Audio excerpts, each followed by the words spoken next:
Obrigada. Tudo bem? Tudo jóia. Que jóia, que bom estar aqui no feriado, né? Com certeza. Então, gente, a Melissa Farias, a empresária, vai falar pra gente da importância do inglês como a segunda língua. E uma pesquisa interessante você trouxe, Melissa, da importância de começar cedo, né? Com certeza. Que as crianças de 0 a 6 anos assimilam melhor essa segunda língua. Por quê?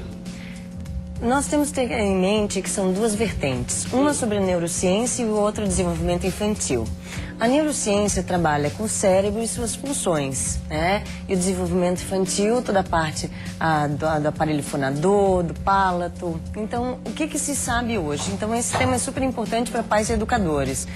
A parte da neurociência trabalha com os neurônios, as janelas de oportunidade.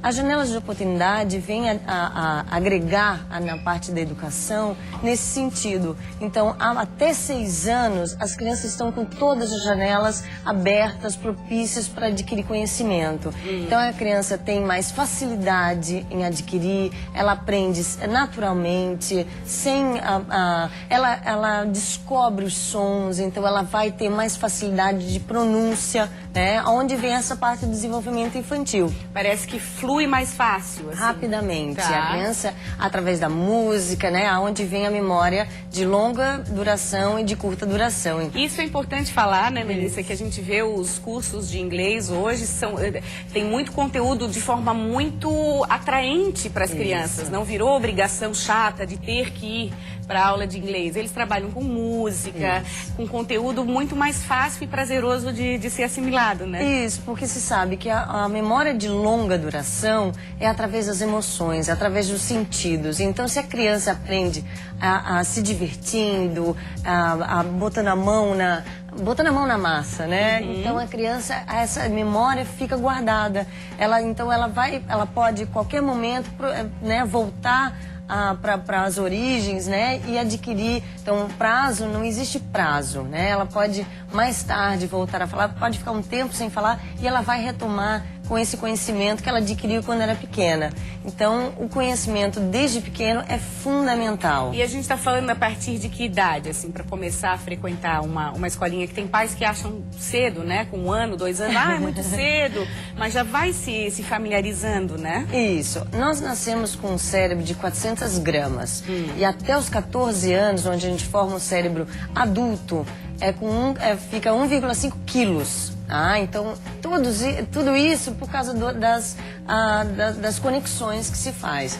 Nós nascemos com 100 bilhões de células que só se transformam em neurônios a partir do momento que elas começam a fazer a sinapse através dos dendritos. Então, e se você não usa, eles morrem.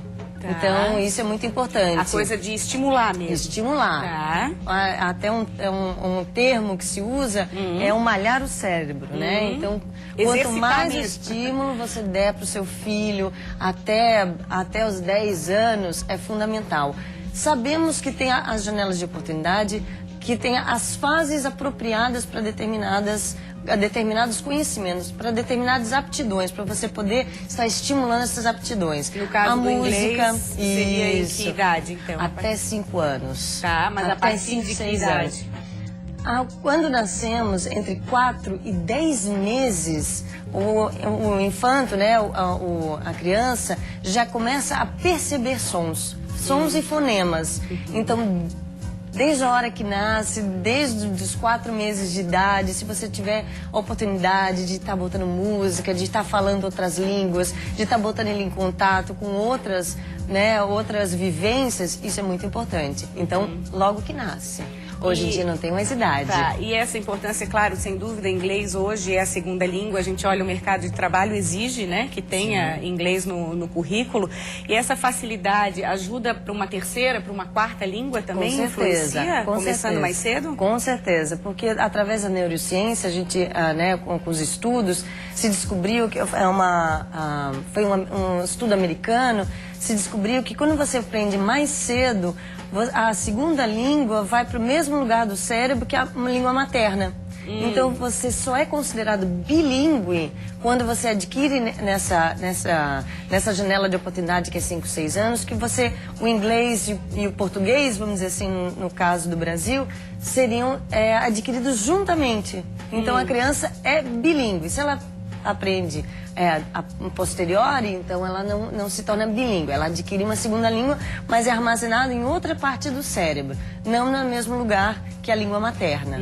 Então a criança tem todo esse outro conhecimento. Ela não pensa para falar, né? Ela já tem essa vivência. Quando no mercado de trabalho, isso é muito importante. As pessoas falam, mas ela vai fazer, né, tardiamente ou alguma coisa assim. Mas hoje em dia se sabe, para o mercado de trabalho, inglês é essencial, né? E quem começa a estudar depois, né, que aí sente a necessidade, a queixa é essa, assim, aí que tem que pensar antes, aí forma aquelas frases desconexas, assim, que aí primeiro pensa em português e tenta traduzir e fica aquela confusão, né, Melissa? Isso. E a linguagem, né, tanto a materna quanto a segunda língua, até os 10 anos, onde você adquire vocabulário. Então, nesse período é essencial. E você não aprende de forma fixa, você vai adquirindo de forma natural. O adulto não, ele já aprende como? Através, primeiro, da gramática, né? Através da decoreba, alguma coisa assim, o que dificulta muitas vezes uma conversa, né? Porque você não consegue não ter essa fluência, esse diálogo recorrente, né? Eu acho vantajoso também, porque muitos adolescentes querem ter experiência de morar no exterior, né? De fazer um intercâmbio, então sabendo pelo menos o básico já facilita tanto, né, Melissa? Facilita, mas tem uma questão que muitas pessoas não consideram, são as expressões. Então, em toda língua nós temos as expressões que facilitam muito a comunicação. Então, lógico, seriam uma espécie de gírias, assim? A gíria torna a conversa mais com mais fluidez, né? Você consegue fazer principal a questão, comunicação. Se você tem boa comunicação, você consegue ser compreendido e atendido. Ok, Melissa, adorei te entrevistar. Imagina, obrigada pela presença. Até uma próxima e bom restinho de feriado para você. Muito obrigada.